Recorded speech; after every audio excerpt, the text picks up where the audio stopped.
right, so this here is the Ford F150 Lightning. Now this over here is the Lariat model, and it's got the extended range battery for maximum range. So in this video, what I'm going to do is I want to be talking about 5 things I like and 5 things I dislike about this truck, which might give the potential buyer or any interested party some more insight on this truck. Let's dive in. Now this one here is the Azure Gray Metallic color, which is actually my favorite color for this truck. It looks absolutely stunning.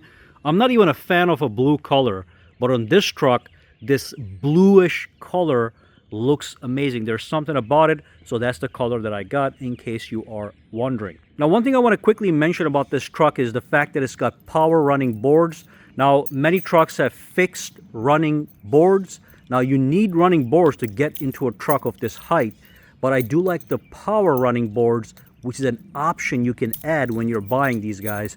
So look at this. When I unlock the car, or when I approach the car, you can see the power running board just extended. And when they're not in use, let me just lock the car, they just go right back. Okay, so I think this makes the car look nicer this way, but also I still have the convenience of having running boards. So again,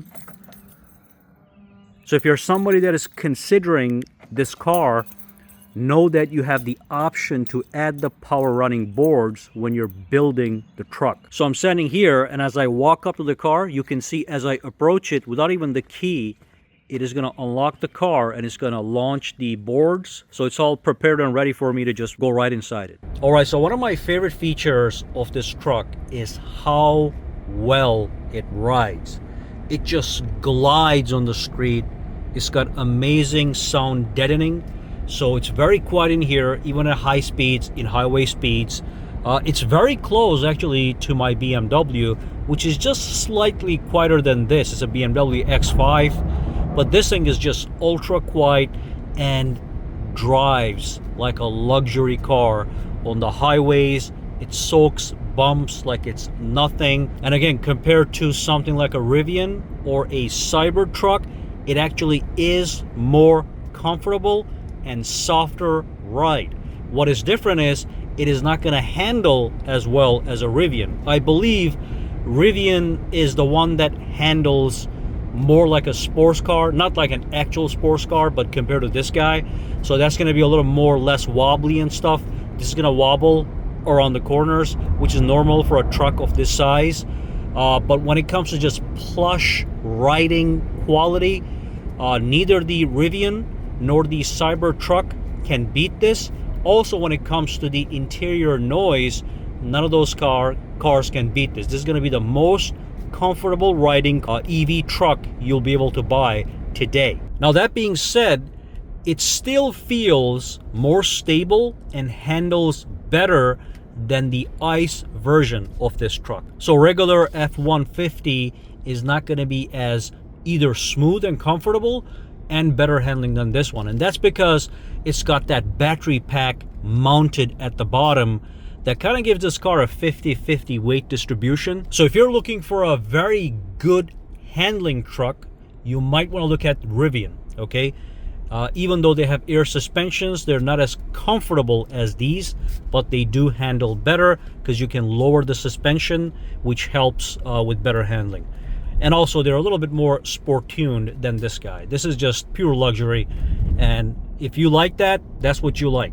Now, one of the reasons it rides so comfortably compared to other gas trucks is because it's got an independent rear suspension, a massive independent rear suspension. As you can see on both sides, it's not a solid axle running across, okay? So this wheel and that wheel are not connected, okay? So that's why you get increased comfort, especially when you're going over bumps. So that's one of the reasons, just so you know. All right, the next thing I want to talk about has to do with that massive frunk in the front. So you can open it with your key. So you can see the button is going to be right here. If I double tap this button, it starts to open up the frunk. It is going to be a massive frunk, as you can see. Look at this, beautiful. This makes this car into an SUV basically, because you get all this storage. When I go to the store to buy something, I can use this storage, which is private and sealed. And also inside the frunk, you have electrical outlets if you want to do some work off of this. Or as an example, even if you go on a camping ground, you can bring your Xbox, a small TV, and just hook everything up right here. And you can watch TV, play games as you're camping. As your kids are playing outside, you could be doing your own thing right over here if that's what you want. And of course, if you do want to bring some drinks, you've got this right here. Put some ice in here, put some drinks. They're going to be cold. There's also a drain right here, so the water doesn't get stuck here, okay? As it melts, the water goes out. So this frunk is absolutely massive and fantastic. Now, that is not the only reason you want to buy this truck. I wanted a truck because I actually needed a truck bed. So you have this, and then you have a full-sized bed in the back right here, as you can see. Let me do the wide angle here. There you go. We have a full-sized truck bed. And the good news is it is fully powered. So I can press this button and you can see it'll go down. And now I have access to my bed. And also I have access to other electrical outlets. One of these guys is 240, as you can see. These are the fuses. So great convenience. Again, I love the fact that I have this. I can press double tap and I can close it right from here. As you can see, absolutely beautiful. Now I do want to show you one more thing. Now first and foremost, both for the frunk that is open right now and the bed, I do have buttons here to control them. So I can close the frunk from here and open and close the bed from here. Also open and close the frunk from here.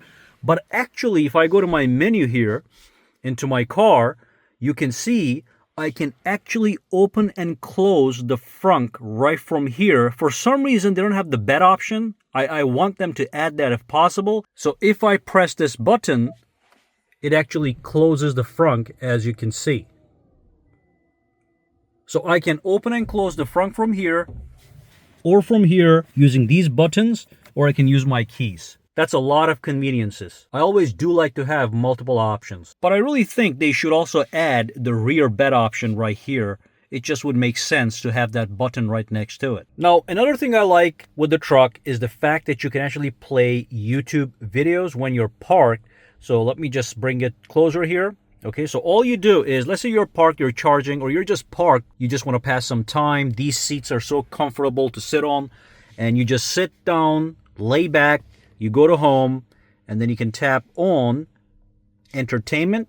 And what you have access to here is YouTube. Now, you do not have access to Netflix and stuff like that, or Hulu, like the Tesla. But for me, YouTube is plenty enough because I don't really watch movies on the go. But YouTube videos, you can choose basically whatever you want. And the good news is you can log in with your actual YouTube account. So that is my YouTube account. So these are going to be videos that are going to be recommended. You can see it's pretty smooth and responsive. Okay, so you can watch the videos here, no problem. So here's an example of a video playing, as you can see. And if I wanted to, I can actually make it full screen. Okay, so you get the larger size if that's what you want. Or you can just go to the regular size if you just want to keep browsing other videos as you're watching this one. So great little convenience feature. Even though I'm not happy that Netflix and Hulu is not here, maybe for other people, for myself, YouTube itself is in fact enough. And of course, I love the fact that I have Android Auto and Apple CarPlay on this. Now, I looked at Rivian's and even looked at Tesla. They do not offer either one of those. And that's a big gripe for a lot of people. Even though they have great systems, the fact being able to extend your phone onto your dash just cannot be beaten. So I can do Android Auto, Apple CarPlay wirelessly. And on top of that, there's something specifically I want to talk about in relation to the navigation system when you're using it via Android Auto or Apple CarPlay. All right, so one of the things I like on the Ford Lightning is the fact that I get directions projected to this screen right here. So over here, I have Android Auto. You can also have Apple CarPlay, no problem. And you can see the next turn is turn left at 0 feet. Now that same information straight from Google Maps gets projected right here. You can see turn left. It says 0 feet. and gives you the arrow. That's the same thing from here, and the same thing actually happens when you're using Apple CarPlay with their map systems. Highly convenient. You can just stare at the screen right there to see your next move. All right, so the first thing I want to talk about is the fact that compared to other EVs like the Rivian and Tesla, the interface is slightly laggy. Okay, so it's not going to be as responsive as those cars. In a Tesla or a Rivian, it feels like you are using an iPhone with 120 hertz display refresh rate. It's super smooth. When this one, it feels like a 60 hertz phone. So again, let me show you. If I go home, that's not bad. But if I go to the settings, you can see it takes a slight delay in loading. And if I go between different menus, you saw how it just took a couple seconds to load up. Let's go to driver assistance. All right. So this transition to different menus could be smoother. It kind of looked like it just stacked down like a Tetris game, but I want it to be more smooth. But by no means would I call this laggy. I would just say it is a little bit slower. At the bottom here, these are very nice. You tap on this, you can control this with the volume knob. When you tap on anything, you can use the volume knob to control it, as you can see. So that's nice and responsive, but the overall feel is not at the level of a Tesla or a Rivian from what I could tell. So I would love Ford to give me some faster infotainment in the upcoming generations, or even give me an update that'll make this faster, even though that might not be possible because we don't know what kind of processor they have in the back here. So again, not a very bad interface. The interface itself actually is very nicely laid out, but it could be a little bit smoother, a little bit faster, especially because it's an EV truck. I think it appeals more to people that are tech oriented, and this is something we certainly look at, no question about that. All right, so here's something else I dislike. So basically, if I were to go home over here, okay, let me just bring this a little bit closer. Let me go to apps. Actually, no, my bad. Let's go to the settings right over here. And you can see right now we have the normal driving mode, and right over here we have a blue dash. Now take a look at this. When I go to off-road, okay, the dash over here changes. So that's good. I like the fact that I have a little off-roady colors over here. But the thing is, when I go to sport, right here, when I go to sport mode, the dash changes, but it changes to white. Like these colors here are white, as opposed to normal where you're just in blue. So let's wait for that to change. You're going to see the animation. And then now it goes to blue. But when I go to sport, I'm not really getting a huge difference, as you can see, other than the fact that this is white. Why not completely change the dash so it looks more sporty, or at least give me a red accented color so it looks like I'm actually in a sport mode. And of course, on a straight line, this thing is a beast. I got 0 to 60 in 3.9 seconds. So I want the dash to look a little bit more aggressive when I'm in the sport mode. Like I said, I like the fact that when I go to off-road, it changes color to like a more off-roady situation. And in fact, look at this. You can see everything, even have some sand in the background. So that looks good as I change. But with the sport mode, it just looks bland. Doesn't give me the sense of speed or power that it actually can produce. All right, so down over here on this large screen, we have the climate controls. And here's the good news first. You do have heating seats and cooled seats on the front. However, let me show you something. When I go out, in the back here, I do have heated seats, but I do not have cooled seats. So I have heated over here and heated over there. The middle does not get any heat, but I do not have cooled seats. I would have liked to see that, especially in this trim level, Lariat and above, which is $80,000 or more. I would have liked to have some cooled seats in the back as well. Now for a lower trim, I understand, but for a trim this high, I would prefer to have it. Now the next thing I don't like is, let me first show you what I do like, and then I'm going to connect it to what I don't like. So we do have nice material right here. This is supposed to be a leatherette material right here. Then we have leather here. Everything feels nice and solid. There is some fake wood finish here. They could have given me some real wood here, especially again for an $80,000 truck. And then we have the same trim over here, very nice. By the way, it's solid, okay? No creaking, no rattles, none of that stuff. It goes around the dash to the other door all the way to the back, so that's great. Okay, solid feeling. But here's the problem. So look at this. We have this material right here, but over here we have hard plastic. Now this does not feel like a low quality hard plastic. It feels solid. Okay, that's good. But I would have preferred this to be either leather or at least this material right here with some stitching going through this area all the way. We have stitching here, so that's good. And give me some better material right here. So that would have made it perfect. We do have a nice little spot right here. This is soft. You know, this is rubberized, so that feels nice.